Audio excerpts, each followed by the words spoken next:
शेर और मूर्ख गधा। एक घने जंगल में करालकेसर नाम का शेर रहता था। उसके साथ धूसर्क नाम का गीदड़ भी सदा सेवा कार्य के लिए रहा करता था। शेर को एक बार एक मत्त हाथी से लड़ना पड़ा था। तब से उसके शरीर पर कई घाव हो गए थे। एक टांग भी इस लड़ाई में टूट गई थी। उसके लिए एक कदम चलना भी कठिन हो गया था। जंगल में पशुओं का शिकार करना उसकी शक्ति से बाहर था। शिकार के बिना पेट नहीं भरता था। शेर और गीदड़ दोनों भूख से व्याकुल थे। एक दिन शेर ने गीदड़ से कहा, तू किसी शिकार की खोज करके यहाँ ले आ। मैं पास में आए पशु की मार डालूंगा, फिर हम दोनों भरपेट खाना खाएंगे। गीदड़ शिकार की खोज में पास के गांव में गया। वहां उसने तालाब के किनारे लंबकरण नाम के गधे को हरी हरी घास की कोमल कोम्पले खाते देखा। उसके पास जाकर बोला, मामा नमस्कार, बड़े दिनों बाद दिखाई दिए हो। इतने दुबले कैसे हो गए?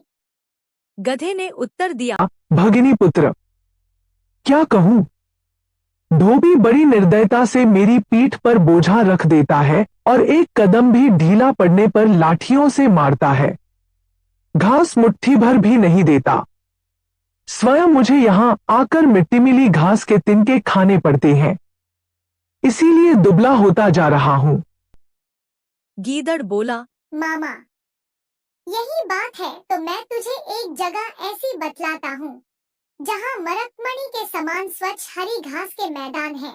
निर्मल जल का जलाशय भी पास ही है। वहाँ आओ और हंसते गाते जीवन व्यतीत करो। लंबकरण ने कहा, हाँ, बात तो ठीक है भगिनी पुत्र, किंतु हम देहाती पशु हैं, वन में जंगली जानवर मार कर खा जाएंगे। इसीलिए हम वन के हरे मैदानों का उपभोग नहीं कर सकते। मेरे रहते कोई तुम्हारा बाल भी बांका नहीं कर सकता। तुम्हारी तरह कई गधों को मैंने धोबियों के अत्याचारों से मुक्ति दिलाई है। गीदड़ की बात सुनकर लंबकरण ने गीदड़ के साथ चलने का निश्चय कर लिया। गीदड़ के पीछे पीछे चलता हुआ वह उसी वन प्रदेश में आ पहुंचा जहां कई दिनों का भूखा शेर भोजन की प्रतीक्षा में बैठा था। शेर के उठते ही लंबकरण ने भागना शुरू कर दिया। उसके भागते भागते भी शेर ने पंजा लगा दिया, लेकिन लंबकरण शेर के पंजे में नहीं फंसा।